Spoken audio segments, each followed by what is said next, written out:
2017, Pope Francis announced that the Church would focus its next synod on a remote part of the planet, almost at the end of the world. Ho deciso di convocare un'assemblea speciale del Sinodo dei Vescovi per la regione panamazzonica. The synod took place in October 2019 in Rome, and several proposals came out of it. Some of them Pope Francis outlined in his apostolic exhortation, Dear Amazonia.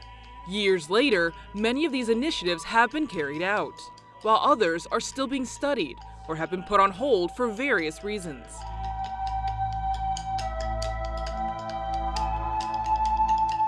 At the Synod, it became clear that the dioceses of the Amazon region needed to promote a coordinated, more active pastoral approach capable of adapting to the specific needs of the indigenous peoples, as the Pope had requested.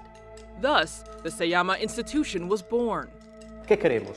Primero, what do we want? First, to evangelize. That is our task. But we also want to get to know more personally the native peoples, the farmers, and those who live in different corners of the Amazon, in the cities, countryside, and reservations.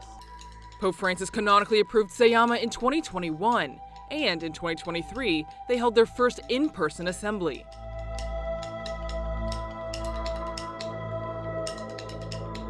The Amazon stretches across more than 3 million square miles, includes 9 countries, and is home to numerous nomadic indigenous populations.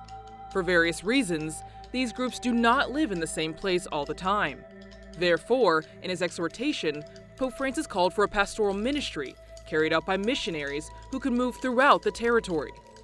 While such missionaries have always existed, the Synod called for the creation of a network to strengthen the bonds between them, exchange experiences, and promote joint projects. This has now become a reality.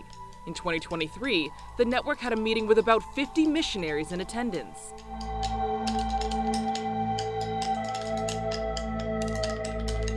This was one of the biggest goals of the Synod, to create a Catholic university in the Amazon.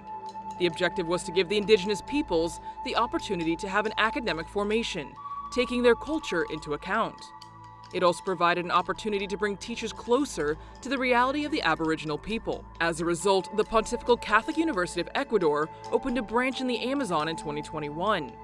There, 2 of the 4 degrees it offers are interpretive Amazonian languages and agricultural engineering.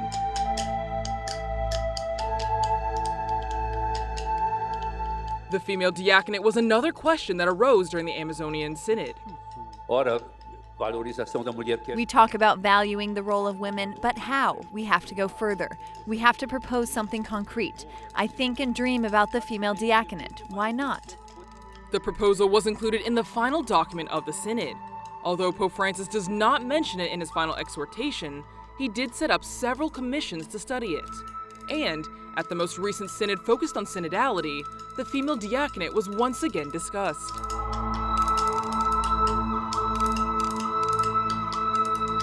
The possibility of ordaining married men provoked different reactions in the Synod. The issue revolved around the lack of vocations and the shortage of priests to administer the sacraments in this region. There is a lack of human resources, especially ordained ministers. There is such a lack of ordained ministers that 70 to 80% of the communities in the interior of the Amazon, which is Brazilian, have very, very little sacramental life, apart from baptism and marriage. Yet the Pope has stressed that this shortage is not the problem. He pointed out the influx of indigenous people entering the seminaries.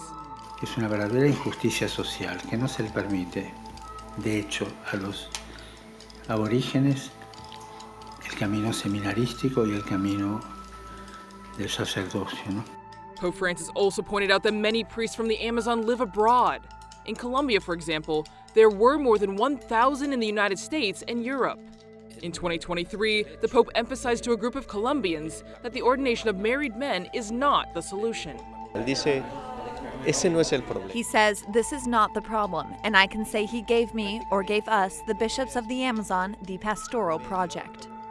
Specifically, Pope Francis gave them 4 keys for the pastoral care of the Amazon. They are training the indigenous peoples to be catechists, ordaining permanent deacons to dedicate themselves to the community, instilling in the priests a missionary spirit so they are not afraid to go to the Amazon, and, at the institutional level, having greater collaboration among the bishops of the dioceses.